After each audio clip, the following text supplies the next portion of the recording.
A'udzubillahi Bismillahirrahmanirrahim. Assalamualaikum warahmatullahi wabarakatuh. Alhamdulillahirabbil alamin. Hamdan katsiran kama amara. Asyhadu an la ilaha illallah wahdahu la syarika lahu wa asyhadu anna Muhammadan abduhu wa rasuluh. La nabiyya ba'dah. Allahumma shalli wa sallim wa barik ala Muhammad wa ala alihi wa sahbihi wa man tabi'ahum bi ihsan ila yaumiddin. Alhamdulillah, segala puji dan syukur kita terhadap Allah Subhanahu wa taala atas nikmat yang paling utama, nikmat iman dan Islam, nikmat ukhuwah, nikmat kesehatan dan kesempatan berkumpul dalam acara kita yang baru dimulai sore ini. Insya Allah beresnya masih besok-besok ya. Besoknya nggak tahu kapan ya. Kita berkumpul bersama anak muda, saya jadi ngerasa muda juga. Percayalah saya masih muda. Percaya aja lah gitu ya. Alhamdulillah ini juga bisa kumpul di masjid yang istimewa ini. Ini kalau salah udah kedua kalinya saya di sini ya.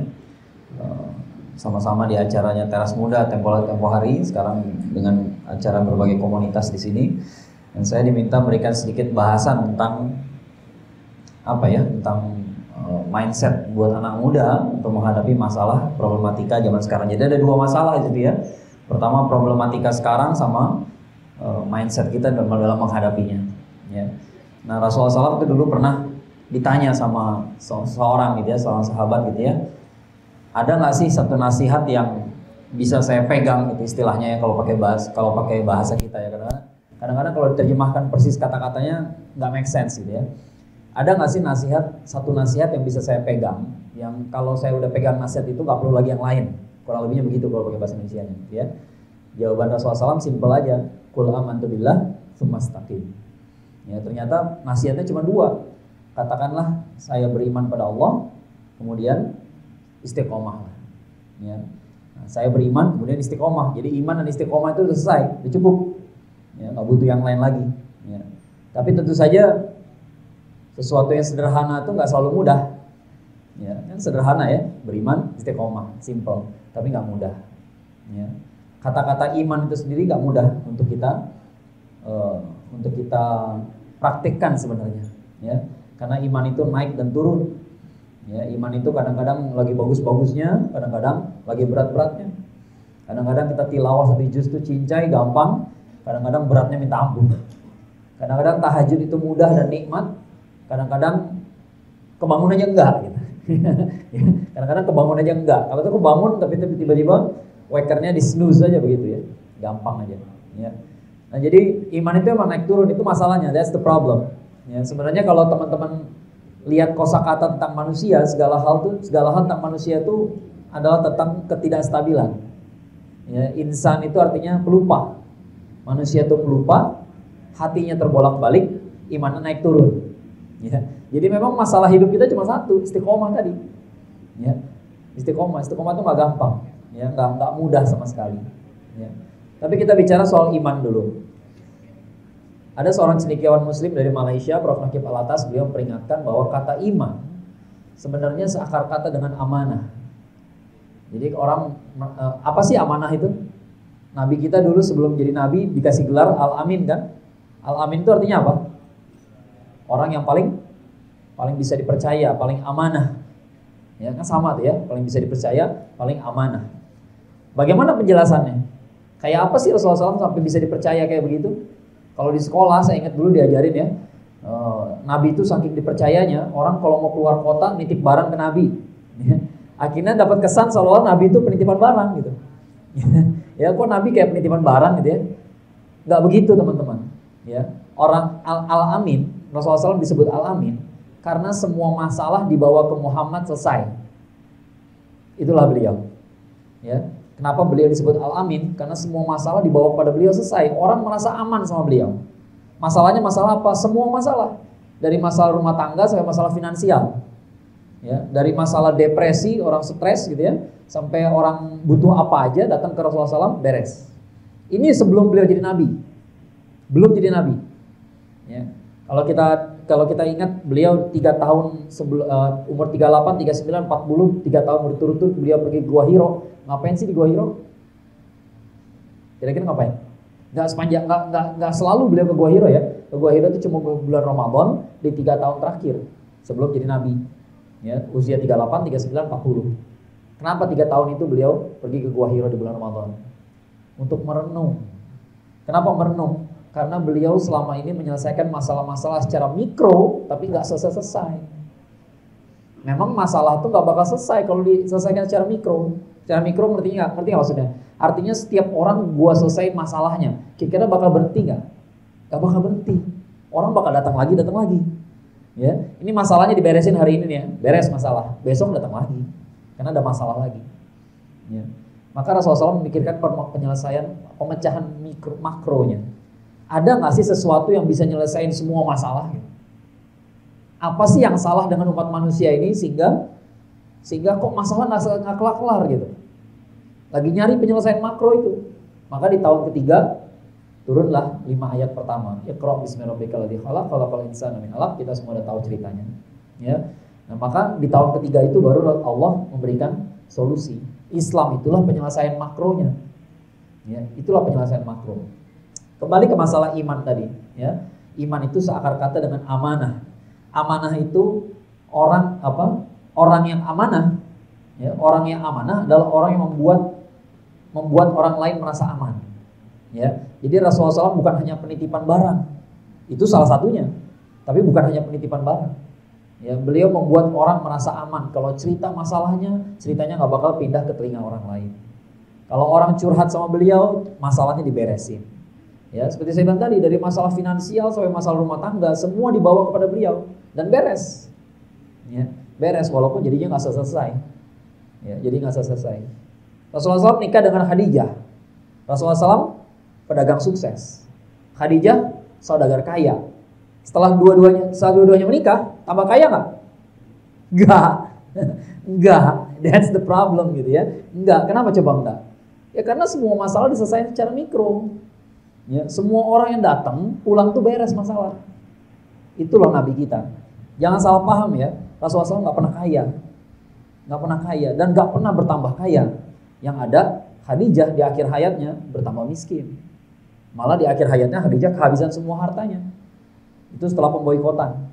Ya, dicatat oleh para penulis Sirah Nabawiyah. Nah, Rasulullah SAW dan Khadijah hartanya habis selesai pemboikotan. Kenapa? Karena hartanya habis menghidupi umat muslim. Ya, nggak tambah kaya. Pedagang kaya nikah sama saudagar kaya, nggak tambah kaya. Kenapa? Karena semuanya untuk umat. Ya, Nabi kita kayak begitu. Ya, jangan salah kaprah. Saya sangat kritis kalau ada orang mengatakan Nabi pernah kaya. Enggak. Kan Nabi maharnya 20 ekor unta pada Khadijah, betul, tapi patungan pamannya dan dibayar secara nyicil. Rasulullah SAW nggak pernah kaya. Ya, kadang-kadang kita pengennya Nabi kaya supaya apa? Supaya kita dapat kebenaran, supaya kita bisa kaya. Ya, supaya kita bisa ngotot jadi orang kaya, kita cari kebenarannya. Enggak, Nabi nggak pernah kaya dan nggak pernah bertambah kaya. Istri-istri Nabi sesudahnya semuanya maharnya cuma 200 dirham, nggak pernah lebih. Ya, kecuali Ummu Habibah juga karena maharnya ditambahin sama Najasyi. Ya kan, ya, yang melamarkan beliau kan Najasyi. Ya. Nanti cerita lain lah. Ya, pokoknya Nabi itu adalah orang yang menimbulkan perasaan aman bagi semua orang. Iman itu seakar kata dengan amanah. Maka kalau merasa beriman sama Allah, harusnya kita merasa aman bersama Allah. Ya, ini dua sisi. Kalau merasa aman bersama Allah berarti merasa tidak aman kalau tidak bersama Allah. Maka ciri-ciri orang beriman adalah dia tenang kalau sudah melakukan ketaatan dan dia panik kalau sudah melakukan kemaksiatan. Ya, jadi kalau kita bermaksiat, semua orang bermaksiat. Semua hamba Allah bermaksiat. Tapi kalau hati nggak tenang, tandanya masih beriman. Kalau hati tenang-tenang saja, nah itu tandanya udah berbahaya sekali. Ya, bukannya nggak beriman tapi berbahaya sekali. Ya, udah di perbatasan. Ya. Orang beriman bukannya nggak bermaksiat, tapi kalau dia bermaksiat dia khawatir, dia gelisah. Ya. Nah sekali lagi iman itu kalau kita mau artikan ke dalam bahasa Indonesia paling enak adalah merasa aman. Kalau merasa aman sama Allah berarti nggak khawatir lagi disuruh macam-macam. Kadang-kadang kita merasa khawatir. Ya, kerjanya setan ngapain? Alladzi yuwaswisu fi sudurin nas, waswas. Menimbulkan perasaan was-was, gelisah. Ya, was-was dalam bahasa Arab agak beda sih artinya. Artinya bisikan-bisikan. Waswasah itu dalam bahasa Arab diterjemahkan dalam bahasa Inggris jadi obsession, obsesi. Ya, waswas itu perasaan keinginan yang membuat kita gelisah. Keinginan saja bukan waswas. Ya, keinginan aja biasa. Keinginan itu manusiawi. Ya, orang pengen punya duit salah nggak? Enggak. Tapi kalau pengen punya duit sampai gelisah, aduh kalau nggak sekarang kapan lagi? Itu tuh yang bikin orang tergoda mencuri, yang bikin orang tergoda korupsi. Karena pengen sekarang juga. Maka dia abaikan mana yang halal, mana yang haram. Ya. Manusia punya syahwat dengan lawan jenis, ada yang salah nggak? Nggak ada yang salah. Yang salah sama jenis. Ya. Kalau sama lawan jenis nggak ada yang salah. Tapi kalau pengen sekarang juga, nggak peduli halal haram, itu yang bikin orang berzina. Ya. Lihat setan itu begitu. Keinginan yang tadinya fitrah dibelokin dengan waswasah, dengan kegelisahan. Maka ciri orang beriman tenang. Ya. Ciri ahli maksiat gelisah. Ya, kerjaan setan itu bikin gelisah, bikin was-was. Ya, sesuai dengan nama iman. Iman tadi artinya merasa aman, tenang. Ya. Kalau kata Imam Al-Ghazali, salah satu kebahagiaan bagi orang beriman adalah ketika dia sudah melakukan ketaatan. Asal dia udah ngerjain yang benar, dia happy. Kadang-kadang setelah kita ngerjain yang benar, apakah kita dapat hasil yang baik? Kadang-kadang enggak. Kan ada pepatahnya, air susu dibalas air tuba. Itu tandanya Anda berbuat baik gak selalu dibalas kebaikan di dunia. Ya. Tapi orang beriman, kalau dia udah berbuat benar menurut Allah, tenang dia. Ya biarin aja orang lain gak suka. Ya. Orang lain gak suka gak masalah, kan Allah suka. Ya. Yang penting yang saya kerjain benar. Ya. Yang saya kerjain benar. Nggak perlu saya ikut-ikutan jadi salah dengan orang lain, itu gak perlu. Ya. Kalau kita ingat hadis Rasulullah SAW soal akhlak gimana? Man kana yu'minu billahi wal yawmil akhir falyaqul khairan aw liyasmut. Barang siapa beriman pada Allah dari akhir, maka berkatalah baik atau diam.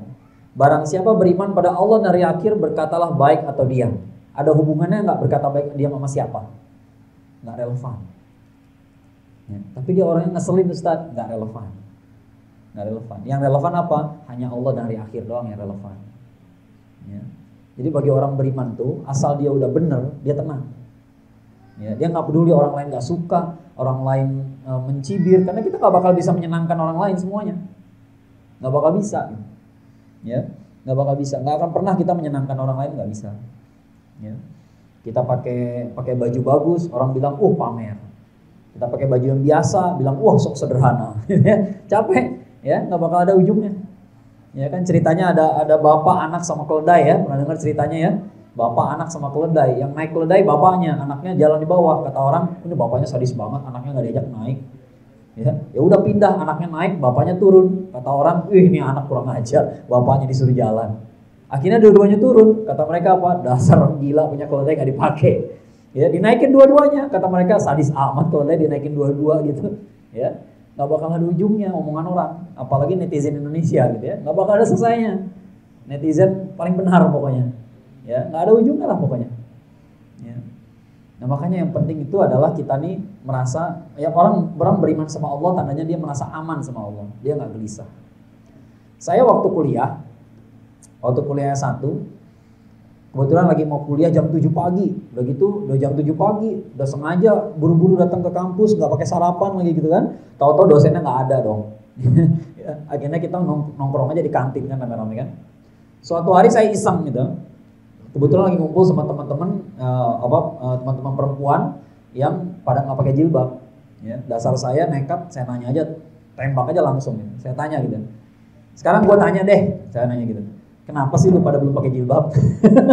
Ya, kalau kita hubungan kita baik kita bisa nanya kayak begitu. Kalau enggak jangan, saya nggak nyarankan. Ya, ntar orang bisa baper, ngamuk deh. Ya, kalau saya ngomong kan belak-belakan ya, gue mau nanya nih gitu ya, kenapa lu belum pakai jilbab? Jawabannya semua sama, tau gak? Apa jawabannya? Khawatir gak dapat jodoh, khawatir gak dapat kerjaan, sama semua. Jadi pintu setan tuh emang was-was tadi gitu. Ya, kita tuh was-was, kita mau ngapa-ngapain was-was. Mau tobat aja was-was juga kan? Gue mau tobat mau jadi orang bener, tapi takut dikatain orang, ntar so suci. Ya, mau tobat aja ada was-wasnya loh. Ya. Biasanya hari Sabtu kita pergi hedon gitu ya, tiba-tiba ngumpulnya di masjid sini gitu ya. Di acara apa nih? Acaranya gitu ya, acaranya anak muda gitu ya. Anak muda yang pada tobat gitu ya. Wah, itu kadang-kadang ada yang nggak berani nulis tuh di medsosnya. Takut ketahuan lah. Ntar diomongin macem-macem gitu ya. Ya, mau tobat aja ada was-wasnya gitu. Ya, jangan kira ringan. Gitu. Tadi yang disebutkan nama Mus'ab bin Umair. Mus'ab bin Umair itu kan luar biasanya, kenapa? Karena beliau tuh pemuda yang paling parlente, bajunya paling bagus, parfumnya paling wangi. Kalau menurut deskripsi orang, Mus'ab bin Umair itu orang paling ganteng se-Mekah. Kalau dia melamar seorang gadis nggak bakal ditolak. Ya, canggih sekali. Orang tuanya kaya bukan main. Tapi orang tuanya, ibunya sendiri tidak ridho dia masuk Islam. Sampai akhirnya dia dipenjara. Ya, dipenjara sama ibunya sendiri. Sampai ibunya ngancem, kalau kamu nggak mau keluar dari agama Muhammad, saya bunuh diri di depan kamu. Apa kata Mus'ab bin Umair? Ibunda, kalau engkau punya 100 nyawa dan semuanya dicabut satu persatu di depan saya nggak akan keluar dari agama Muhammad. Akhirnya diusir, disuruh tinggalkan semua kekayaan keluarganya, ditinggalkan. Makanya Rasulullah SAW nangis betul-betul ketika lihat jenazahnya. Kenapa? Karena nggak punya kain buat menutup jenazahnya. Ini orang-orang paling ganteng, paling kaya raya dulunya gitu ya, tapi ninggalin kenyamanan dunia sampai-sampai begitu syahid di perang Uhud, kain buat nutup dia aja nggak ada. Kalau ditutup kepalanya, kakinya kebuka. Ditutup kakinya, kepalanya kebuka. Sedih Rasulullah SAW nangis ngeliat kayak begitu. Akhirnya kepalanya ditutup, bagian bawahnya ditutup dengan daun-daun. Ya, untungnya mati syahid. Kalau mati syahid nggak perlu dimandiin segala macam. Ya, langsung dikuburkan dengan pakaiannya. Ya. Nah, itulah Mus'ab bin Umair. Itulah orang yang berkorban. Ya. Tapi kalau ditanya soal pemuda, kalau soal cerita Mus'ab bin Umair sih udah termasyhur banget ya. Kalau saya lebih tertarik sama kisah 6 pemuda yang tadi yang sebelumnya. Ya, 6 pemuda pertama bukan pertama juga sih. Sebenarnya ada orang-orang Yathrib yang masuk Islam sebelum 6 orang itu, tapi masuk Islamnya perorangan. Jadi sendiri-sendiri gitu ya. Sebelumnya udah ada. Nah, ini 6 orang dari Bani Khazraj. Yang pertama yang pertama-tama masuk Islam secara barengan lah gitu ya. Tahu nggak ceritanya? Kan Rasulullah SAW tuh punya rencana kalau musim haji beliau akan mendakwahi semua kabilah. Ya, semua kabilah. Biasanya kabilah-kabilah tuh satu kabilah tinggal di satu tenda, ya disamperin satu persatu gitu ya. Nah, karena siang-siang dihalangi sama kaum musyrikin Mekah, maka Rasulullah SAW pergi malam-malam. Ya, pergi malam-malam. Nah, pas lagi mengunjungi tenda-tenda itu, tiba-tiba beliau melihat ada 6 orang anak muda menyendiri di luar tenda. Ini kok jauh sendiri dari tenda? Ini siapa nih? Anak muda siapa? Ternyata anak muda dari Bani Khazraj. Ya, anak muda dari Bani Khazraj. Ditanya, kenapa lagi ngumpul berenam di luar itu? Ya. Tahu nggak apa yang mereka bicarakan? Jadi di Yathrib itu, di Madinah, tadinya Bani Khazraj, Bani Aus itu perang bertahun-tahun.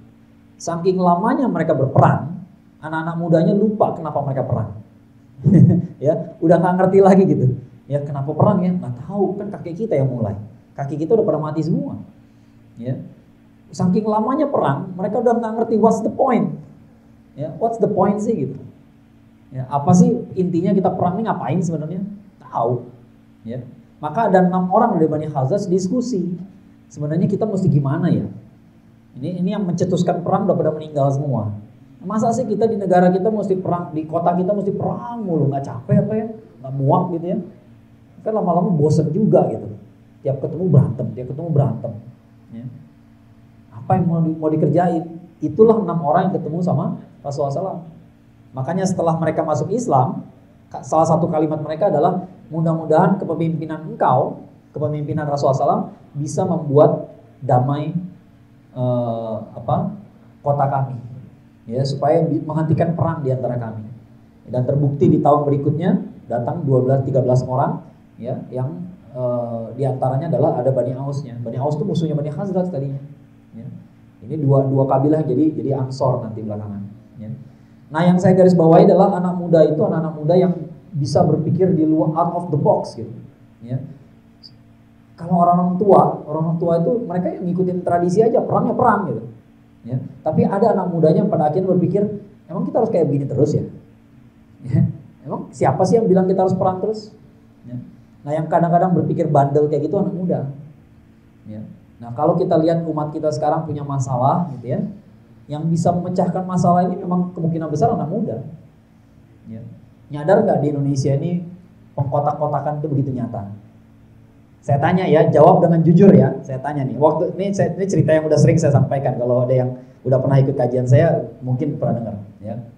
Ini waktu itu saya pernah beberapa hari di Malaysia, nginep di rumah seorang ustadz. Kita sholat subuh di komplek rumahnya, di masjid komplek ya. Kita sholat subuh. Ya kita kan tamu ya, jadi kita ngikut aja siapa imamnya gitu ya. Nah tiba-tiba begitu komat, maju orang yang mau jadi imam. Ya jujur ya, sekarang jawab yang jujur ya. Yang maju jadi imam, jidatnya hitam, jenggotnya panjang, celananya cingkrang. Kira-kira pakai kunut apa enggak? Ya, itulah Indonesia. Baru lihat tampangnya aja, udah tahu pilihan fikihnya. Padahal pakai kunut bos. Cuman di Indonesia doang penampilan menentukan pilihan fikih. Cuman di Indonesia doang. Anda lihat celananya aja udah bisa nebak nanti pasti basmalahnya jahar apa enggak. Cuman di Indonesia doang hati kita sempit kayak begitu. Ngelihat orang 5 detik kesimpulannya 5 bab, kita doang. Kita doang. Ngerasa bego gak sih sekarang? Ya, di sana enggak. Di sana enggak. Ya, cuma di sini doang gitu. Kita ngelihat bentuk jilbabnya aja kesimpulan kita udah tahu nih. Ya nanti pemilu nyoblos apa, itu udah tahu semua gitu ya. Pemilu nyoblos apa, pengajiannya kayak apa, salawatnya macam apa. Waduh, panjang kesimpulannya. Terus sempit hati kita. Terus mikir-mikir lagi mau sholat di sini apa enggak ya? Kenapa wujud imamnya kayak begitu wujudnya? Wah, baru wujudnya aja udah kayak gimana gitu, kayak batal aja sholatnya. Kagak batal. Ya. Nyadar nggak sih bahwa kita tuh dikerjain kayak begitu? Cuma di sini doang. Di Malaysia enggak. Dan Malaysia jauh lebih kondusif daripada kita kan. Orang Indonesia suka ngeledekin Malaysia mulu, bahasanya lucu, tapi tetap lebih maju daripada kita bos. Utangnya nggak banyak. Kita punya jalan tol banyak, ngutang semua tuh. Ya, nggak ada yang bisa dibanggain. Ya. Apa yang mau dibanggain? Ya. Kita ngeledekin Malaysia terus bahasanya lucu ya, hehehe. Kesombongan tuh nggak ada hasilnya. Nggak ada hasilnya. Ya, emang Indonesia punya produk apa sih? Nggak punya kan? Nggak punya produk, semua produk kita tuh dari luar. Nyadar nggak? Ya, kita diajarin buat sombong, Nusantara, Indonesia, NKRI. Nggak punya apa-apa kita. Ngutang semua. Ngeledekin Malaysia aja terus. Ya, terus aja ngeledekin. Jadi apa? Nggak jadi apa-apa. Dulu waktu kita belum suka ngejek-ngejek Malaysia, kita ini bangsa yang hebat, bener dulu. Kita pernah punya Imam Masjidil Haram orang Minangkabau. Kita pernah punya Sayyidul Ulama se-Hijaz orang Banten. Imam Masjidil Haram siapa orang Minangkabau? Syekh Ahmad Khatib Al-Minangkabawi, pamannya Haji Agus Salim. Guru dari bapaknya Buya Hamka. Punya kita ulama besar. Jadi Imam Masjidil Haram. Sekarang setelah kita sombong-sombong, Islam Nusantara lebih baik daripada Islam Arab. Jadi apa? Nggak jadi apa-apa. Jadi makmum doang di Masjidil Haram. Nggak jadi imam. Kesombongan tuh nggak ada hasilnya gitu. Asobiah tuh nggak ada hasilnya. Belagu-belagu gitu, Indonesia begini, Indonesia begitu, nggak ada hasilnya. Butuh anak muda untuk berpikir ke situ gitu. Ya. Butuh anak muda untuk keluar dari tradisi ini. Tradisi bahwa kita ini harus ribut soal kunut, harus ribut soal taraweh berapa rakaat. Butuh anak muda buat keluar dari situ. Setelah dipikir ini bego ya, harus anak muda yang mikir kayak begitu gitu loh, ya. Orang yang udah terlanjur terikut tradisi itu nggak bisa gitu, nggak bisa keluar dari situ. Antum yang bisa keluar, antum bisa putuskan, pokoknya gue nggak mau ikutan. Ya nanti yang tua-tua ntar bakal hilang sendiri. Nah, gitu ya. Kan nanti kita yang jadi mimpin kan, nanti kalau kita mimpin nggak ada masalah kayak begitu lagi, udah. Ya, nggak usah banyak cincong kalau kayak gitu-begituan. Ya antum yang bisa kayak begitu. 6 orang anak muda Bani Hazraj itu yang bisa berpikir begitu. Ya. Mereka itu. Nah tadi pesan Rasulullah SAW, Qul amantu billah tsumma istaqim. Ya. Merasa amanlah bersama Allah. Berimanlah pada Allah, merasa aman sama Allah. Emang gampang merasa aman? Gak gampang loh. Ya, gak gampang. Kadang-kadang kita melakukan sesuatu, kita insecure. Melakukan sesuatu, kita gelisah. Kita takut dinilai orang lain. Itulah tantangannya. Ya. Makanya yang paling penting adalah kedekatan kita dengan Allah Subhanahu wa taala. Ya. Kalau kita dekat sama Allah, kita tenang. Ya. Tapi kalau kita jauh, kita gelisah. Ada ayat dalam Al-Qur'an yang menyatakan wasta'inu bis-sabri was-shalah. Carilah pertolongan dengan sabar dan sholat. Tapi antum begitu ada masalah pada sholat nggak? Sabar doang kan? Kan disuruhnya sabar dan sholat. Jadi kalau punya masalah jangan sabar doang. Jangan lupa ambil wudhu, sholat 2 rakaat. Ya. Itu perintah agama. Ya. Dan para ulama dulu menyampaikan itu, sekarang jarang disampaikan. Ya. Padahal kita perlu mengulangi tradisi itu. Ya. Kedekatan sama Allah itu nomor 1. Kalau enggak, kita akan selalu gelisah. Gelisah, takut ditinggalin orang, takut dilihat orang, takut dianggap begini begitu sama orang. Ya. Saya juga sering cerita nih soal mama saya sendiri ya. Mama saya udah pensiunan ya, dulu pernah kerja di pabrik obat ya. Nah, udah pensiunan karena sekarang udah pada punya WhatsApp semua, jadi bikin grup WhatsApp tuh para pensiunan ya. Nah, kebetulan pabrik obatnya dulu mayoritas non muslim ya, pegawainya gitu ya. Nah, tapi mama saya termasuk yang senior ya. Suatu kali setelah ribut-ribut Pilkada Jakarta gitu ya, kan udah mulai rame itu ya. Nah, tiba-tiba mama saya bilang, ini grup WhatsApp kok isinya teman-teman mama suka menghina ulama, menghina Islam, ngeledekin. Mama mesti gimana? Saya bilang, mama kan paling senior di situ. Keluar aja dari grup, kenapa sih? Saya bilang gitu ya. Keluar aja dari grup, paling juga mereka panik. Bener, begitu keluar ditanyain, Bu kenapa keluar? Ya jawab aja, saya nggak suka masuk grup di mana menghina ulama saya. Bilang kayak begitu. Akhirnya pada minta maaf, iya kita masukin lagi. Coba kalau semua muslim kayak begitu ya. Masalahnya kan kita nggak pada berani bersikap. Takut dimusuhin, takut kehilangan teman. Emang lu nggak segitu gak populernya sampai takut kehilangan teman? Pede dikit dong gitu ya, pede dikit. Ya, emang orang tuh nggak bakal tertarik follow sama orang yang nggak pede, itu masalahnya gitu. Ya, kalau antum punya percaya diri, punya sikap sendiri gitu ya, justru follower bakal nambah. Ya, sekarang kita malah berusaha menjilat-jilat orang supaya follower nambah, nggak bakal nambah, bakal mediocre doang. Ya nambah lah, tapi nggak bakal jadi besar gitu. Justru orang tuh suka sama yang punya prinsip. Kan banyak tuh influencer yang hancur-hancur gitu ya. Ini kenapa kelakuan hancur follower banyak ya? Ya karena mereka punya prinsip gitu. Mereka punya sikap. Yang hancur aja yang follow banyak. Masa yang benar kagak banyak? Kadang-kadang kita tuh terlalu takut kehilangan teman. Emang kenapa sih kehilangan teman? Emang kenapa gitu? Itu contoh praktek bagaimana kita nggak merasa aman bersama Allah. Dan itulah ukuran keimanan kita. Itulah ukuran keimanan kita. Makanya kalimat Rasulullah SAW, man ra'a minkum mungkaran, kalau kemungkaran depan mata, cegah dengan tangan. Kalau nggak bisa, cegah dengan lisan. Kalau nggak bisa, tolak dengan hati. Yang terakhir itu ad'aful iman, selama-lamanya iman. Kenapa sih iman diukur dari situ? Dari keberanian mengubah. Ya. Kalau lu jagoan, cegah dengan tangan. Kalau nggak bisa, cegah dengan lisan. Itu lebih baik daripada nolak dengan hati. Kenapa? Karena yang dua pertama lebih pede. Orang yang lebih percaya diri, lebih berani, berarti imannya lebih kuat. Berarti dia merasa aman bersama Allah. Ya. Sadar nggak bahwa sekarang nahi mungkar itu benar-benar udah kayak hampir hilang di masyarakat kita. Ya. Waktu sebelum pandemi sih kejadiannya. Sebelum pandemi itu, karena waktu sebelum pandemi kan kereta desakannya minta ampun ya. Ya. Saya pernah ngalamin gitu ya. Saya ngelihat orang ya kita nggak bermaksud ngintip HP-nya, tapi masalahnya karena posisinya begini-beginian gitu ya, dempet-dempetan jadi kelihatan juga gitu ya. Dia lagi buka di HP-nya apa coba? Dia lagi ngeliat video supporter sepak bola lagi digebukin saya meninggal. Sampai meninggal tuh ada videonya. Kelihatan sampai nggak bergerak, berdarah itu saya ngeliat itu darah bok gitu ya, digebukin. Nah, gue bilang medali. Ya.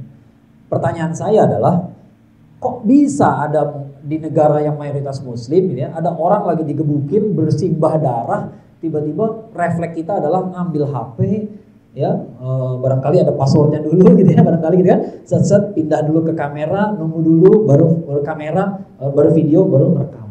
Berapa detik coba tuh? Kok bisa sih ada orang lihat kita, ada muslim gitu ya, lihat orang bersimbah darah digebukin, refleks kita nyalain HP. Kan Rasulullah SAW gak nyuruh merekam, kan nyuruhnya menghentikan. Ini kemungkaran bukan dihentikan, malah direkam.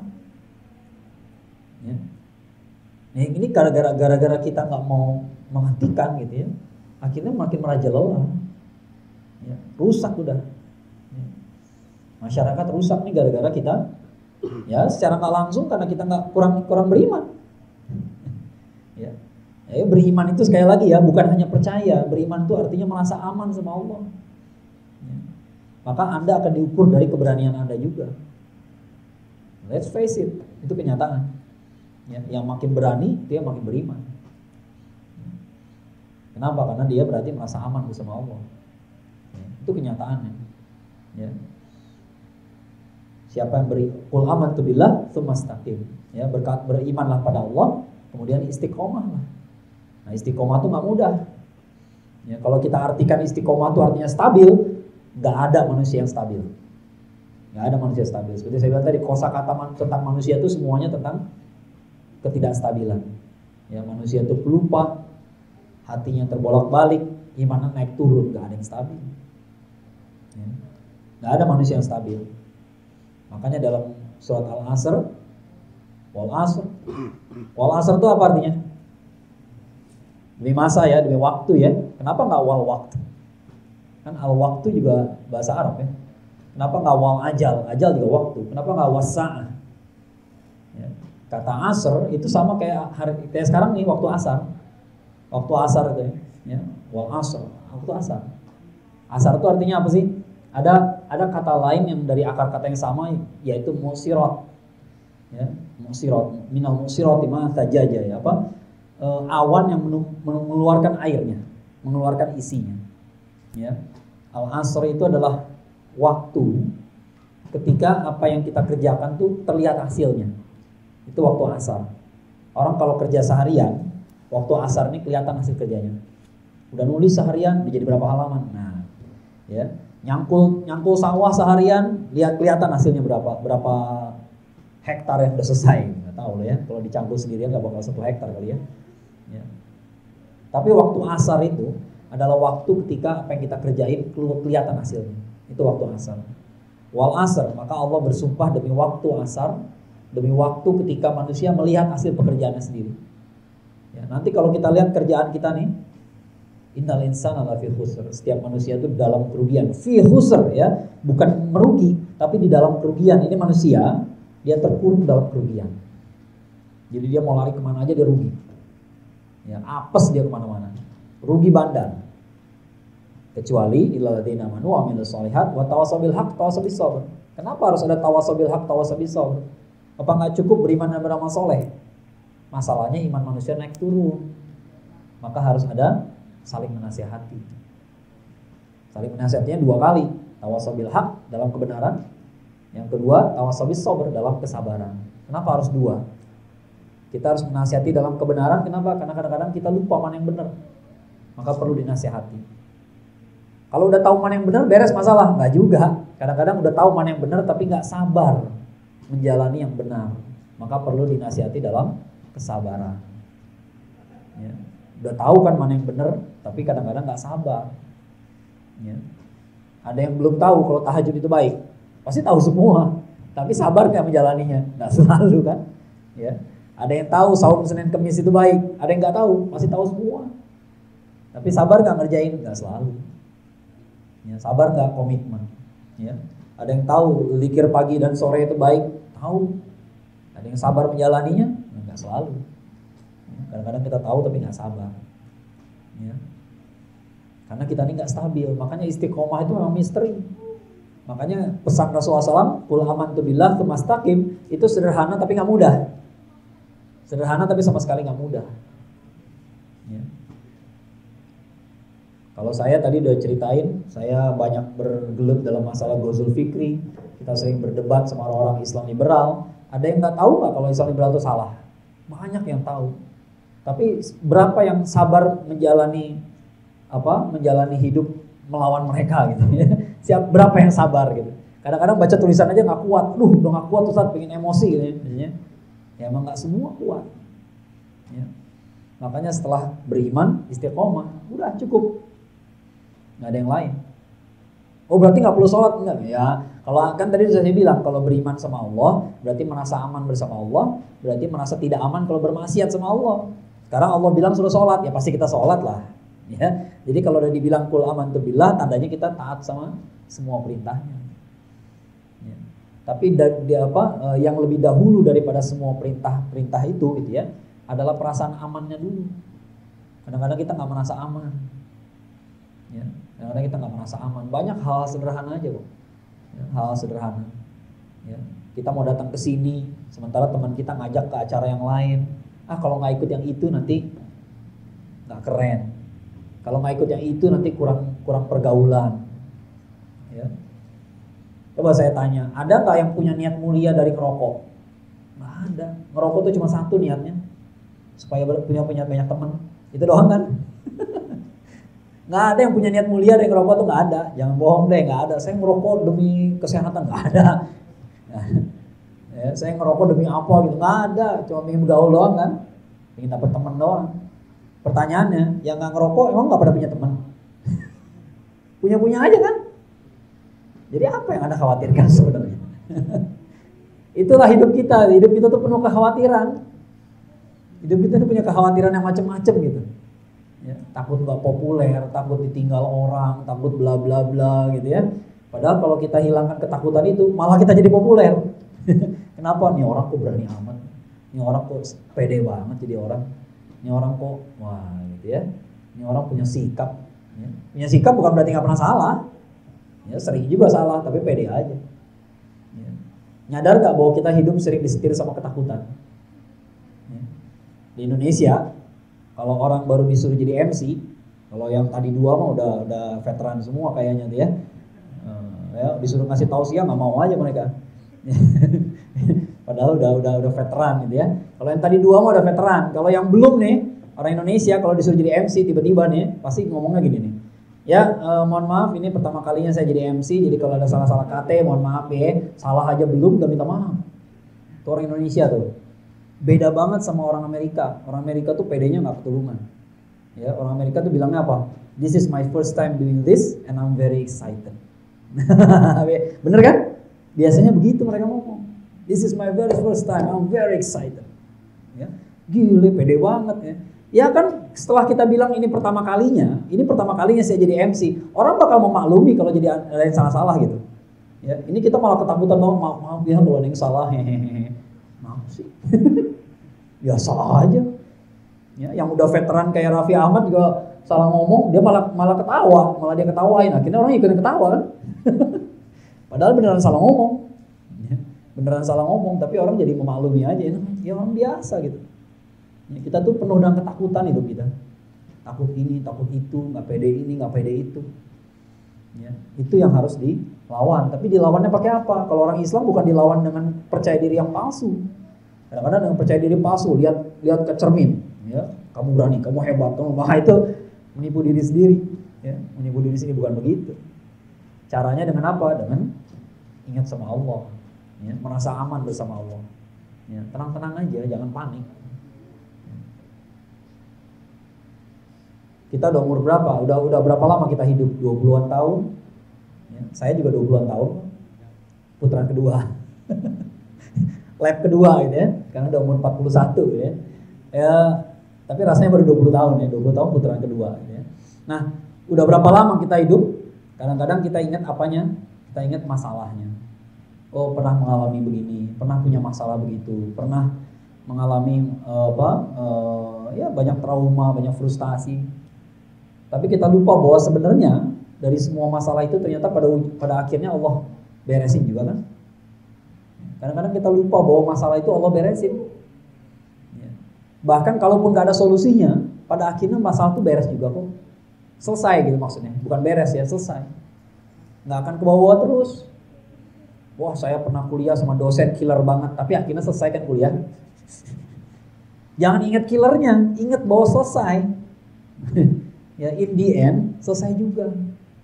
Semuanya selesai. Itu pelajaran indah dari surat Ad-Duha.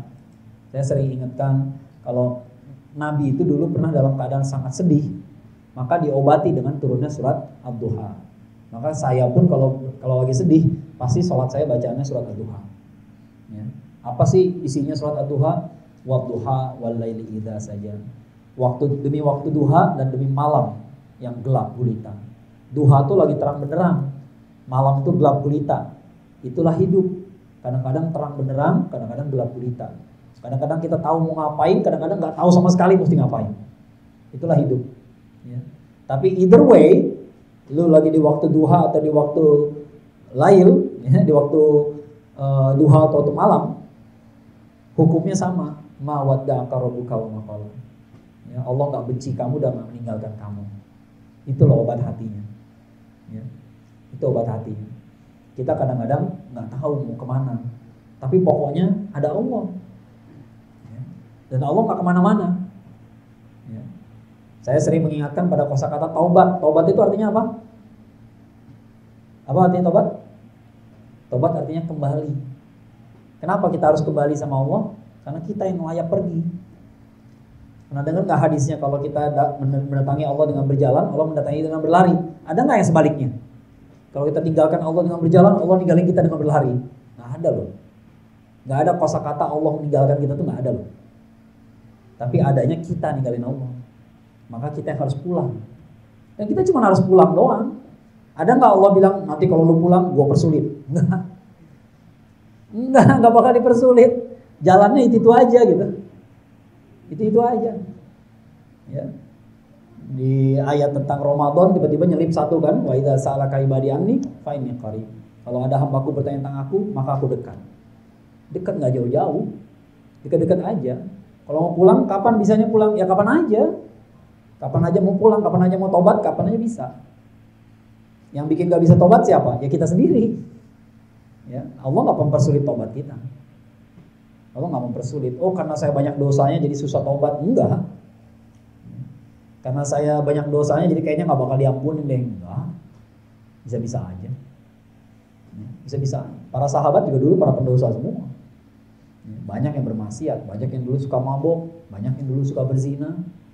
Ya. Bisa tobat nggak? Bisa-bisa aja. Kata siapa yang nggak bisa?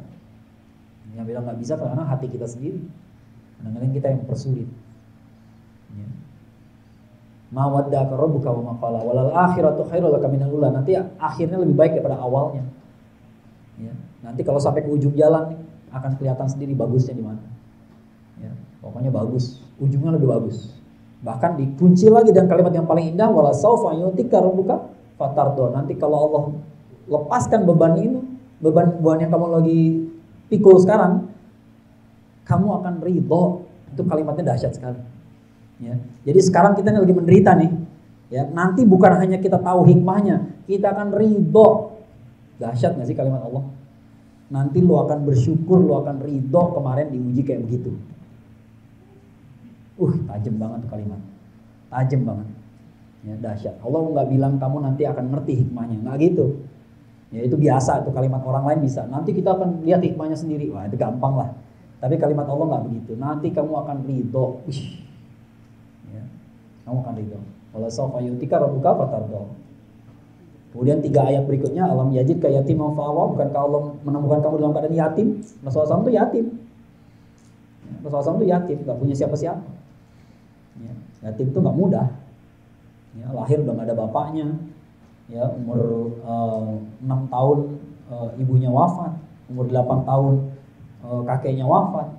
Enggak punya siapa-siapa lagi. Ya, betul-betul enggak ada siapa-siapa. Tapi ya yatim pun bisa Allah pelihara. Ya. Alam yajidka yatiman fa'awa wajadaka dhalan fahada, bukan kamu dulu kebingungan lalu Allah kasih petunjuk. Ya. Kadang-kadang kita ingat aja, wah dulu tuh gue pernah bingung mau gini. Tapi lu jangan ingat bingungnya doang, ingat pada akhirnya lu keluar dari masalah kan? Pada akhirnya Allah beresin masalahnya kan? Some way, nggak tahu gimana caranya. Somehow, dengan cara yang nggak pernah kita tebak. Sebenarnya kita sampai umur ini udah berapa banyak kita ngalamin masalah? Banyak banget. Yang kita ingat masalahnya doang. Ingat dong bahwa Allah ngeluarin kita dari situ satu persatu, diberesin masalahnya. Seberat-beratnya masalah beres juga. Wajadaka dhalan fahada, wajadaka 'ailan fa'ana. Nah, kamu tadinya miskin, Allah kasih kekayaan. Allah cukupkan. Ya, Allah kasih kekayaan. Maka fama yatim fala taqhar. Maka kalau ada anak yatim jangan berbuat kasar. Jangan jahat, ya. Masaila fala tanhar. Kalau orang punya masalah bantu. Terakhir wa amma bi ni'mati rabbika fahaddits. Kalau ada dapat nikmat dari Allah, sampaikanlah. Jangan diam-diam baik. Cuman susahnya begitu. Kadang-kadang teman kita nggak pada ngerti. Ya, kita udah pasang status nih. Alhamdulillah, masya Allah. Ya, berkat doa teman-teman semua, saya dapat beasiswa, diterima di kampus ini. Tiba-tiba ada aja yang bilang, jangan ria akhi. Kumaha sih maneh? Etata naminha tahadus binikmah. Gitu ya. Bukan ria. Gitu ya. Ria itu bukan begitu. Ya, ini salah dua kali nih. Maksud dia takabur. Udah gitu kosakatanya ria lagi. Dan salah pula, bukan takabur. Kalau depannya udah alhamdulillah masya Allah, itu bukan takabur. Takabur itu membesarkan diri sendiri. Lihat dong gua nih bisa kuliah di sini. Nah, itu takabur lah. Itu takabur. Ya, itu takabur. Kalau ria lain lagi. Ria itu hubungannya sama ibadah.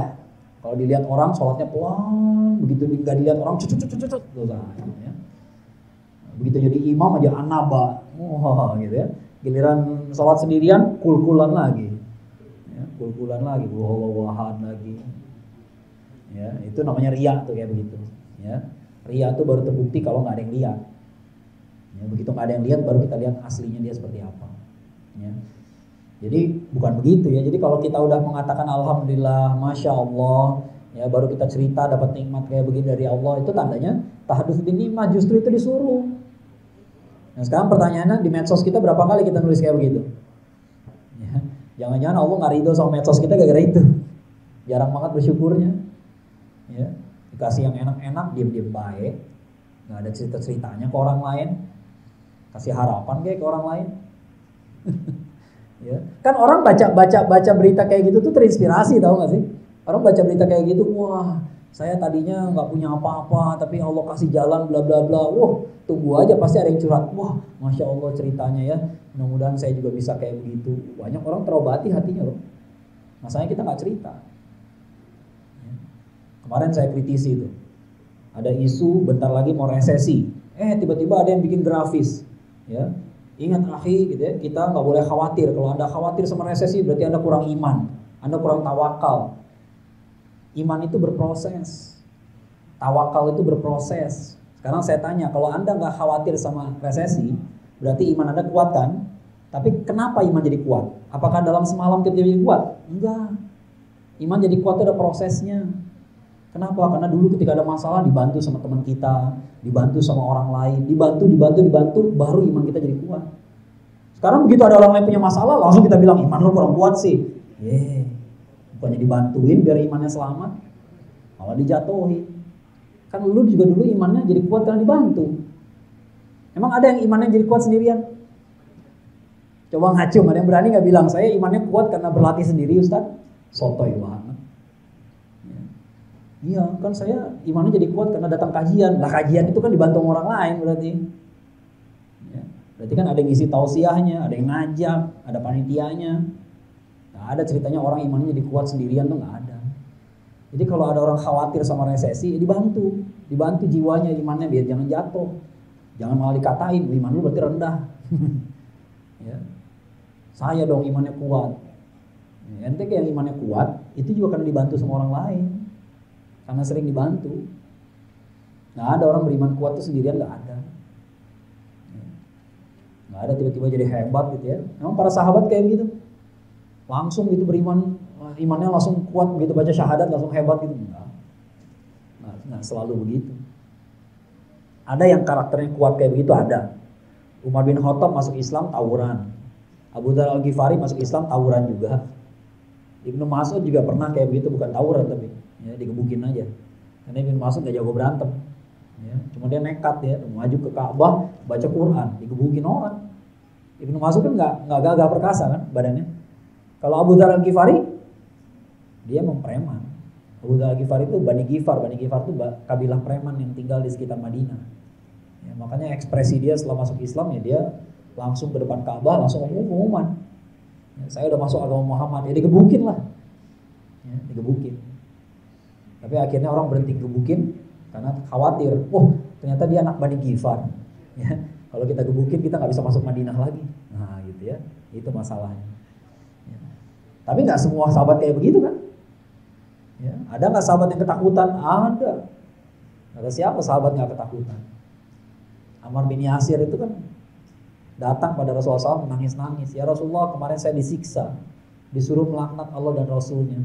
Saking kerasnya siksaan sampai terucap kata-kata itu. Tapi Anda harus ingat, Ammar bin Yasir itu anak remaja pada saat itu. Dan dia menyaksikan ibu dan bapaknya disiksa sampai meninggal. Ya, dia menyaksikan ibu bapaknya disiksa sampai meninggal. Jadi memang traumatis sekali. Ya, salah nggak kalau dia ketakutan? Nggak salah. Namanya juga manusia. Ya, tapi di kemudian hari kan dia jadi orang hebat juga.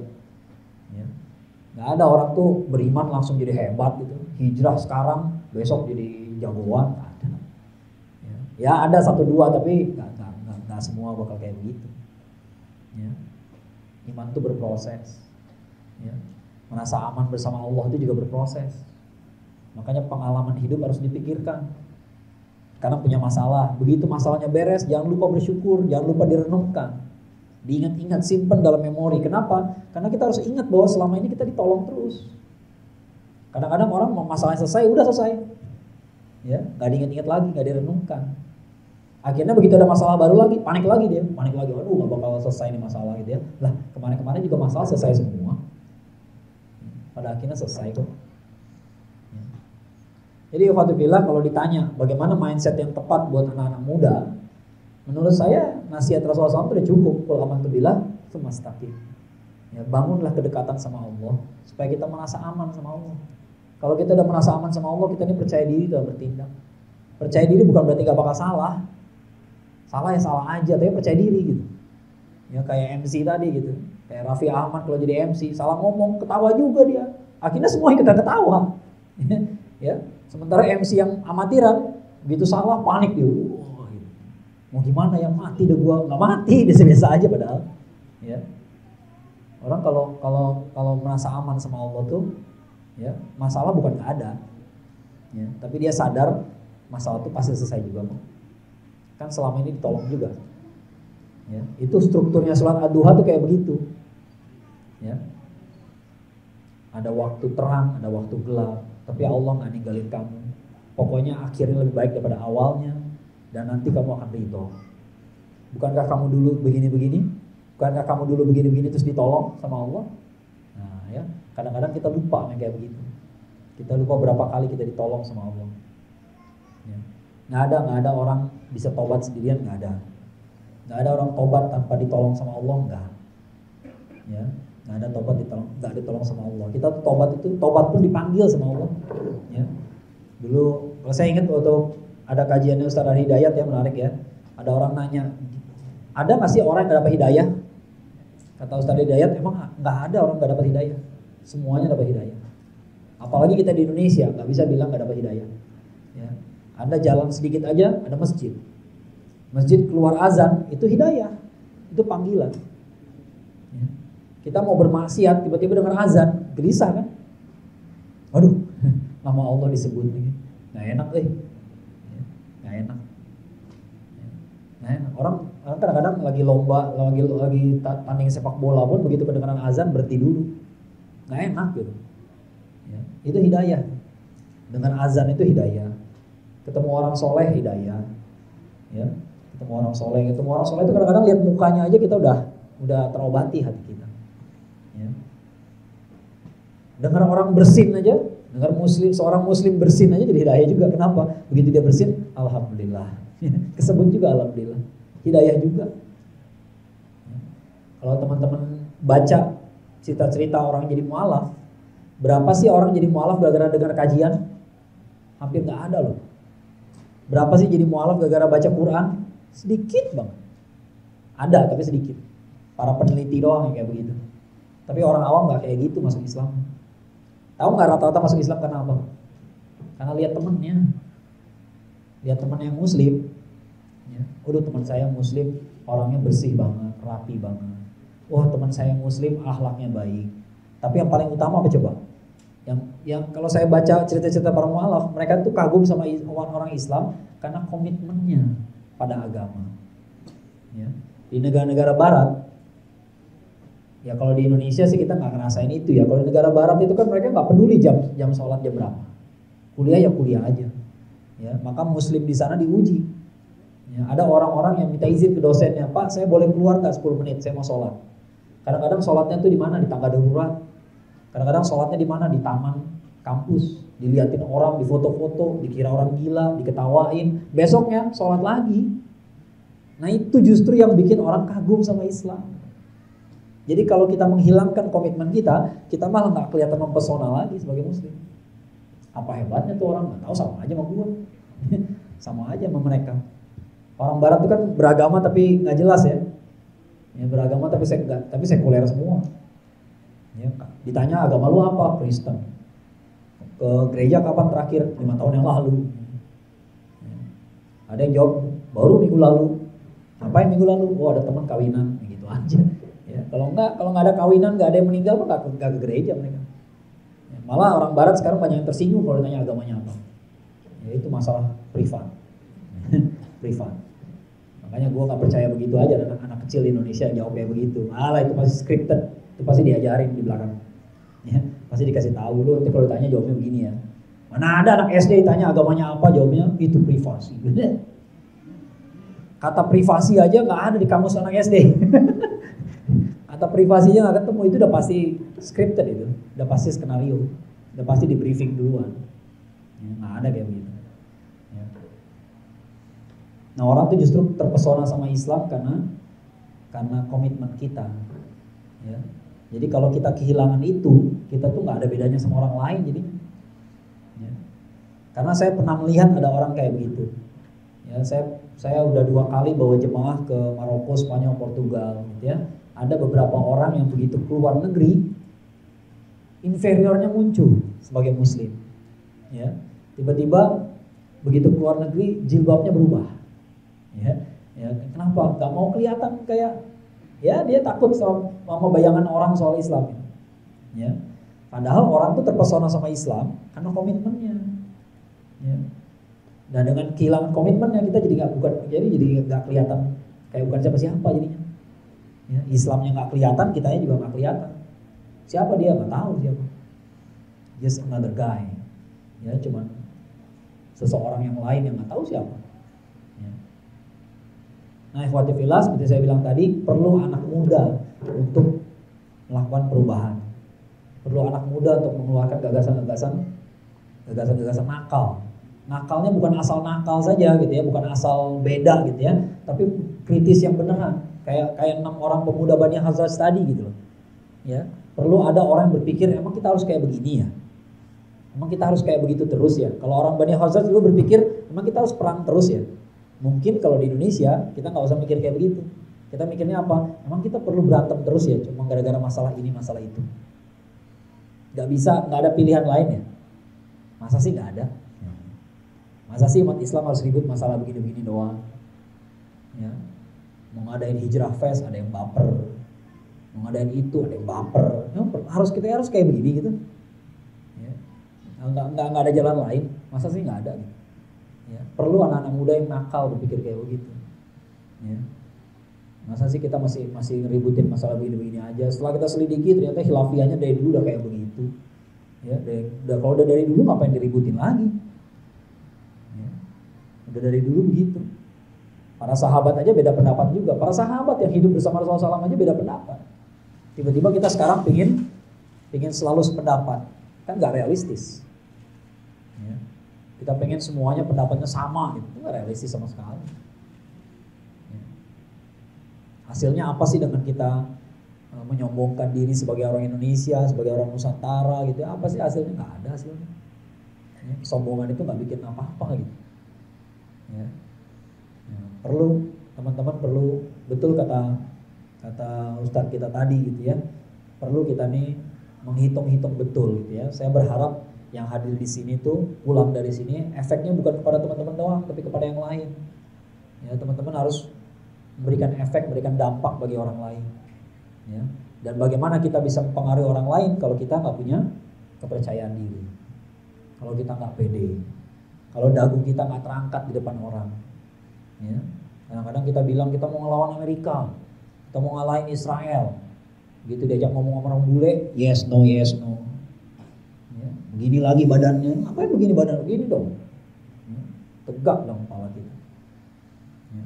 Wah saya nggak pede ketemu orang bule Ustaz, soalnya saya nggak bisa bahasa Inggris. Kenapa lu nggak pede nggak bisa bahasa Inggris? Kan dia juga nggak bisa bahasa Indonesia. Ya. Kenapa sih belajar bahasa Inggris itu lebih penting daripada belajar bahasa Indonesia? Kan harusnya setara ya. Setara dong, gue belajar bahasa Inggris, lu juga belajar bahasa Indonesia. Ya. Pasti antum lebih bisa bahasa Inggris daripada mereka bisa bahasa Indonesia. Ya. Pede dikit dong. Ya, yakin dikit. Ya. Kadang-kadang kita nih inferiornya nggak ketulungan. Ya, lihat orang bule, wah perbaikan keturunan. Ya. Orang bule cakep-cakep Ustaz. Kata siapa orang bule cakep-cakep? Orang bule cakep-cakep tuh kalau nggak Photoshop, kalau nggak make up. Ya, nggak ada negara 4 musim kulitnya lebih bagus daripada kita tuh, nggak ada cerita yang gitu. Ya, orang negara 4 musim itu udah pasti kulitnya lebih rusak daripada kita.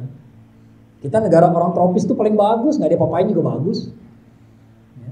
Saya pernah nerima orang-orang bule di rumah, nginep di rumah saya dulu waktu di rumah orang tua ya. 3 orang kalau nggak salah ya, orang bule cowok semua, gitu ya. Kita ajak makan di restoran Sunda, lagi makan dia elus tangan saya gitu kan, jijai ya. Elus gitu sama cowok gitu. Apa coba dia bilang, kulit kamu kok bagus banget, kamu gimana ngerawatnya? Ngerawat. Gue mandi gue pakai sabun, udah selesai gitu ya, itu udah perawatan paling top itu. Ya namanya juga laki ya, mandi pakai sabun udah paling maksimal udah. Ya, jangan nanya yang lain, gak ada yang lain. Ya. Kita tuh pakai sabun doang udah bagus kulit kita. Mereka tuh udah keriput segala macam. Nah, ini bukan masalah fisik sih, tapi kita sendiri suka gitu kan, tentang lihat orang bule putih berarti bagus. Nggak juga. Ya. Saya juga nggak bermaksud menjelekkan fisik mereka, nggak boleh gitu juga gitu. Tapi kadang-kadang kita emang inferior aja sih, sehingga semua yang ada di dia tuh kayak bagus gitu. Ya, kayaknya semuanya bagus. Gitu. Ya. Orang bule badannya bagus-bagus, itu mah yang main film doang yang bagus-bagus gitu ya. Coba pergi ke sono aslinya gitu ya, kebanyakan ya berantakan gara-gara minuman keras. Ya, minuman keras kan bikin perut jadi maju banget. Ya, beer belly, istilahnya aja beer belly. Dalam bahasa Inggris kan beer belly. Ya, perut bir. Orang kalau minum bir itu perutnya nggak sopan deh pokoknya. Ya, nggak bagus deh pokoknya. Ya susah tuh six packnya ya. Yang six pack ya yang jadi aktor doang, yang jadi model, nah itu yang bagus-bagus. Ya, tapi jadi model pada menderita juga kan. Habis makan pizza muntah, bulimia, anoreksia kayak gitu-gitulah. Ya. Jadi jangan terlalu silau sama orang lain, kita harus percaya diri.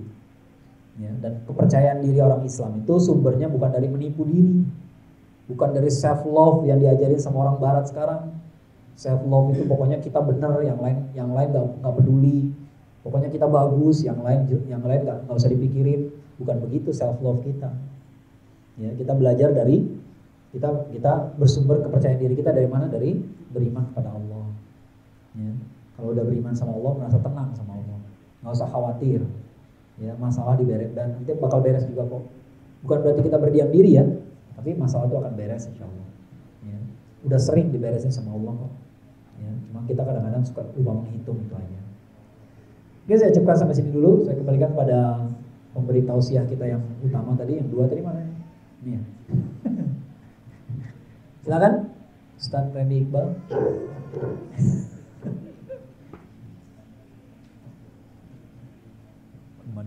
Baik. Alhamdulillah teman-teman semua, terima kasih kepada Ustaz Syafril. Hari kita dimulai dengan syiar nabawiyah, kemudian dengan mindset, dan akhirnya kita membuat sebuah kekuatan hati bahwa kita nggak boleh inferior. Ini keren banget. Semoga teman-teman yang sedang ada masalah di rumahnya ya, sama juga masalah dapur ngepul nggak ganda. Biasanya bapak-bapak ya tahu sendiri kan, nggak ya. Satu pertanyaan di sini, memang kita yakin bahwa Allah dekat dengan kita, sehingga kita betul-betul selesaikan satu persatu masalah kita. Itu yang penting sekali ya. Dan terima kasih sekali Ustaz, itu keren sekali. Saya merasa bahwa mungkin juga ya, kita setiap hari merasa banyak masalah sekali. Kita menceritakan masalah-masalah kita teman-teman kita gitu. Dulu lo tahu nggak susahnya gini lo gitu, ternyata selesai juga sebetulnya, betul sekali, selesai juga betul-betul.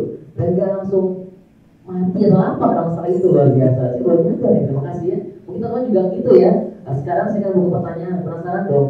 Aku mau muda-muda di sini kan berliang ya kan. Bukan ini jangan salah ya, bukan usianya ya. Bukan, kalau usia juga saya udah nggak muda ya. Jangan ledek.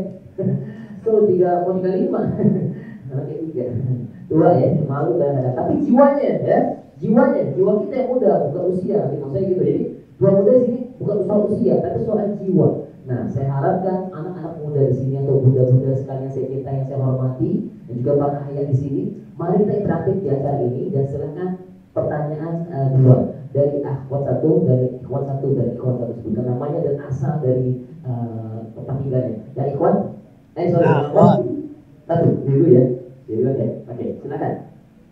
Ya, assalamualaikum Ustaz. Perkenalkan nama saya Fadel dari Jakarta Barat. Cuma aktif di Depok. Barat kebetulan di kampus. Ya, sebelumnya terima kasih Ustaz untuk materinya. Jadi mungkin saya pengen bertanya juga nih terkait dengan kedekatan diri kita gitu sebagai pemuda untuk menyelesaikan permasalahan kita, kedekatan diri kita kepada Allah. Saya kenapa ya dulu pernah ya tahun kemarin tuh lagi cukup down-downnya gitu, pas lagi ada permasalahan di organisasi, di kampus dan lain sebagainya gitu. Saya tuh ya kebetulan aja jadi nge-follow akun-akun komunitas mental health gitu. Tapi saya tuh lama-lama jadi ngerasa kayak ini tuh kayak terlalu dinormalisasi gitu Ustaz. Jadi kayak oh ya udah gak apa-apa, udah kamu oke dengan begini gitu. Tapi kayak nggak ngerasa bisa bangkit lagi gitu. Selalu diterima untuk di bawah aja gitu, nggak ada proses untuk kembali lagi gitu dari bawah gitu. Saya ngerasa malah jadi belakangan ya alhamdulillah saya sudah unfollow gitu. Tapi lama-lama kok saya lihat dari luar tuh isu-isu mental health ini tuh kok kayak diindustrialisasi gitu. Jadi ya saya tahu ada orang-orang yang memang butuh bantuan dan lain sebagainya, tapi kok kayak ada aja gitu pihak yang terlalu mengambil keuntungan gitu dan juga mengindustrialisasi isu kesehatan mental ini. Mungkin saya minta pandangan Ustaz juga dasarnya buat kita gimana menyikapi isu-isu mental health dan juga apa yang perlu kita lakukan kalau misalnya kita benar-benar lagi down gitu. Mungkin itu Ustaz, terima kasih. Alhamdulillah, saya lagi tadi. Ya. Ini mental health ya, bukan mental health ya, bukan ada salah ya, tonton ya mental health lagi, bukan. Mental health itu mau beroda tuh ya, kalau yang kita mental. Beri video lagi saja Masya Allah. Oke tadi yang tadi kakak silakan. Mental health. Waalaikumsalam. Gimana kalau kita memiliki beberapa masalah di beberapa area, bagaimana mempromosikan dan mempromosikan persentase dari waktu dan effort kita untuk berusaha menyelesaikan itu. Misalnya kan ada masalah keluarga atau ada masalah organisasi, dakwah, lalu yang internal sendiri, itu bagaimana yang membalansinya untuk kita. Terima kasih.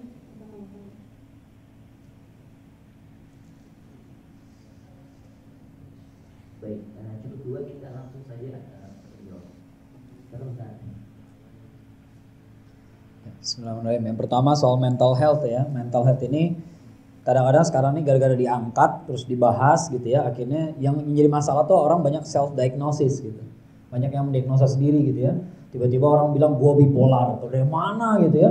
Orang mah butuh 144 SKS jadi psikolog gitu ya. Tiba-tiba dia mah langsung aja gitu ya, nonton sedikit dia tahu dia punya masalah apa, belum tentu juga gitu ya. Nah, ini masalahnya kadang-kadang seperti itu ya. Nah, ada sih beberapa akun yang saya ikuti juga gitu ya. Yang bagus adalah karena mereka para psikolog muslim. Jadi mereka punya visi cara berpikir yang benar ya. Nah, memang kalau dalam psikologi konvensional orang tuh nggak disalahin. Itu masalahnya gitu ya, orang tuh nggak boleh salah gitu ya. Pokoknya kalau orang bertanya, saya stres nih, kenapa? Gara-gara saya jadi gay, terus akhirnya saya dimusuhin sama orang. Malah dihibur-hibur, tenang. Kamu harus bisa terima bahwa kamu gay, ya tambah parah. Ya bukannya diberesin masalahnya, ya tambah berantakan gitu ya. Nah tapi dalam Islam nggak begitu cara berpikirnya. Ya, nah ini cara itulah bedanya kenapa kita harus membangun ilmu kita sendiri. Kayak tadi ekonomi, ada ekonomi konvensional, ada ekonomi Islam. Psikologi juga perlu psikologi konvensional, kita perlu bikin psikologi Islam. Ya, bagaimana cara? Ada kata-kata yang menarik sekali dari buku yang saya lagi baca banget ya. Ini buku dari psikolog Muslim, bagus banget. Kalau mau download bisa di yakininstitute.org ya. Yakin Institute pakai E2 ya, Yakin Institute ya. Judulnya The Lord Has Not Forsaken You, bahasa Inggris tapi ya. Nah, kalau nggak takut baca Inggris boleh download buku itu, gratis soalnya ya. Bebas download. Nah, itu buku itu ada kalimat yang menarik sekali. Ya, ini gambaran ya bagaimana bedanya psikologi Islam sama psikologi konvensional. Apa kata mereka? Dia nggak mengingkari bahwa manusia itu bisa salah. Manusia salah ya salah aja. Ya, cuman kata dia salah satu sumber depresi paling besar di manusia sekarang ini adalah karena kita nggak bisa nerima bahwa kita salah. Ya, harusnya kita tuh biasa-biasa aja kalau salah itu biasa, nggak ada yang aneh. Bukan tidak menyesal, tapi salah itu manusiawi. Ya. Ada kalimatnya yang sangat menyentuh buat saya. Kata dia apa? Kadang-kadang manusia itu lebih keras daripada Allah. Ya. Kita tuh lebih keras sama diri kita ketimbang Allah kepada kita. Padahal Allah tuh lembut sama kita. Allah itu kalau kita punya kebaikan, punya amal soleh, dilipat gandakan nilainya. Kalau kita punya dosa, dicatatnya sesuai dosanya saja. Ya. Itu Allah. Jadi kalau punya dosa 1, dicatat 1. Tapi kalau punya amal soleh 1, kadang-kadang jadi 10. Kadang-kadang jadi 100. Kadang-kadang jadi 1000. Kadang-kadang gak terhingga. Ya, itu Allah. Anehnya manusia, kita ketika melihat diri kita sendiri, begitu ada kejelekannya kita lipat gandakan. Begitu kita punya kelebihan, malah dikecil-kecilin. Padahal gak begitu logikanya. Logika Allah gak begitu. Justru kebaikan itu yang harus dilipat gandakan. Maka kalau kita melihat ada kelebihan dalam diri kita sendiri, kapitalisasi. Gunakan kebaikan itu untuk menutupi kekurangan yang lain. Ya, habis-habisan. Kita misalnya nih, ada orang yang kan kalau di Quran dinyatakan fa'alhamaha fujuraha wa taqwaha. Allah ilhamkan pada diri kita ketakwaan, dosa dan ketakwaan. Ya, perbuatan maksiat itu Allah ilhamkan juga. Maka ada bagi kita dosa-dosa yang kayaknya kita susah ninggalin. Padahal orang lain gampang. Sebaliknya, ada juga ketaatan yang bagi kita gampang buat orang lain susah. Nah, cari yang kayak begitu. Cari kebaikan apa sih yang khasnya kita? Ya, kebaikan apa sih yang buat kita gampang? Nah, itu yang kapitalisasi. Itu jor-joran kita di situ. Ya. Nah, itu contoh bagaimana psikologi Islam itu beda sama psikologi konvensional. Dia tidak membenarkan yang salah, ya, tapi dia menjelaskan matematika yang benar. Ya, yang kesalahan itu terima aja kesalahan. Ya, tapi kebaikan kita kapitalisasi. Karena Allah juga begitu. Kebaikan kita dilipat gandakan. Jangan dibalik, kekurangan malah dilipat gandakan. Akhirnya kita depresi. Ya. Nah, itu tanggapan saya gitu ya. Jadi memang benar kadang-kadang semakin melebarnya isu mental health, kadang-kadang malah nggak menguntungkan juga. Akhirnya orang jadi pada depresi semua. Ya. Akhirnya semua orang self diagnosis, itu nggak bagus juga gitu ya. Tapi ada di luar sana psikolog-psikolog Muslim yang berusaha menjelaskan psikologi versi Islam. Ya, dan itu bagus sekali untuk diikuti. Ya. Kemudian pertanyaan kedua tadi apa ya, lupa lagi tadi. MC ingat gak? Apa? Sama aja lupa. Lupa bukan, tapi biar lebih jelas lagi ya. Iya. Bagaimana mempromosikan Iya. Ya. Waktu Ustaz, dulu. Ustaz, soal waktu bisa. Ya, bukan soal waktu juga, pokoknya proporsikan ini ya, apa namanya, amanah-amanah masalah-masalah kita gitu ya. Sekarang gini, kita kan nggak bisa nyelesain masalah kalau kitanya juga punya masalah.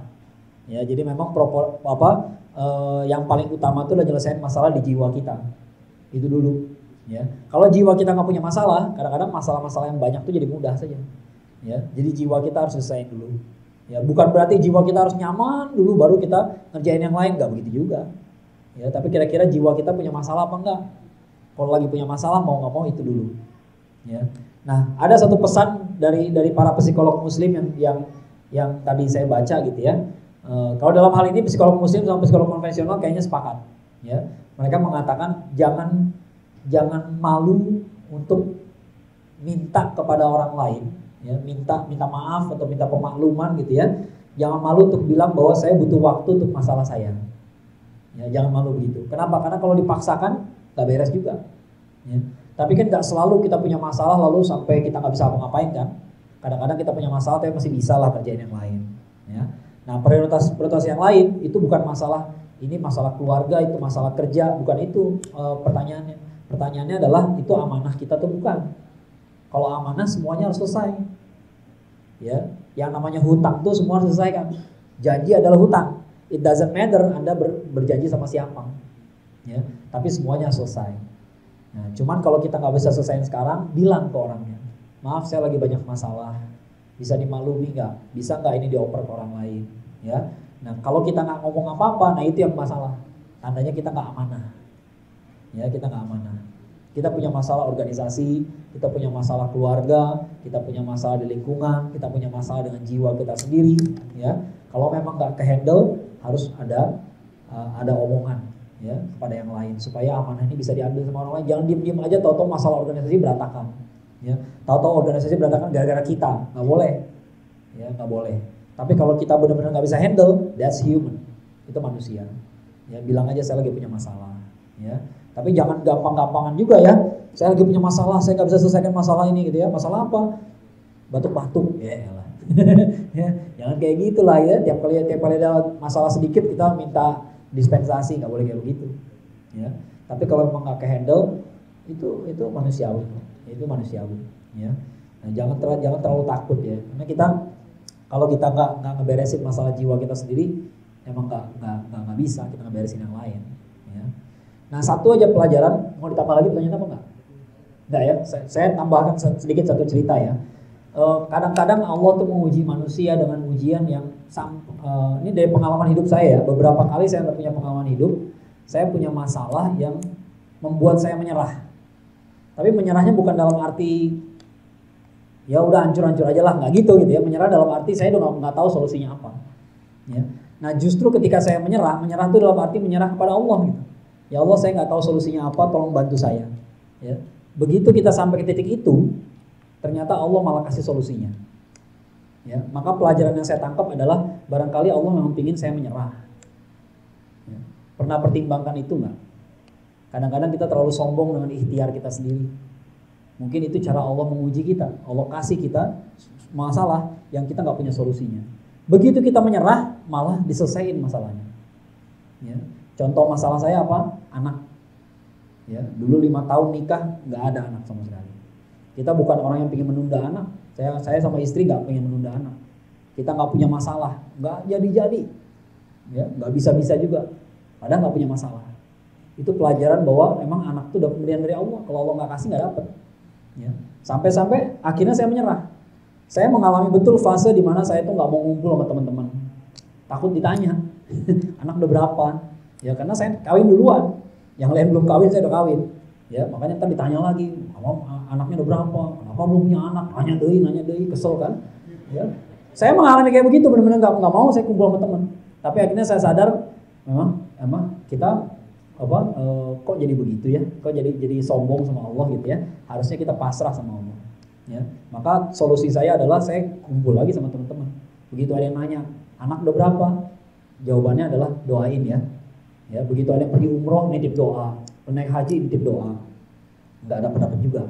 Sampai akhirnya saya ngomong ke istri saya, kalau setahun lagi kita nggak punya anak, kita angkat anak, kita adopsi aja. Bulan depannya hamil.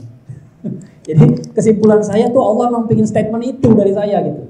Lu harus tahu bahwa bukan ikhtiar lu yang bikin lu berhasil selama ini coy gitu. Ya, selama ini lu kira lu hebat kan?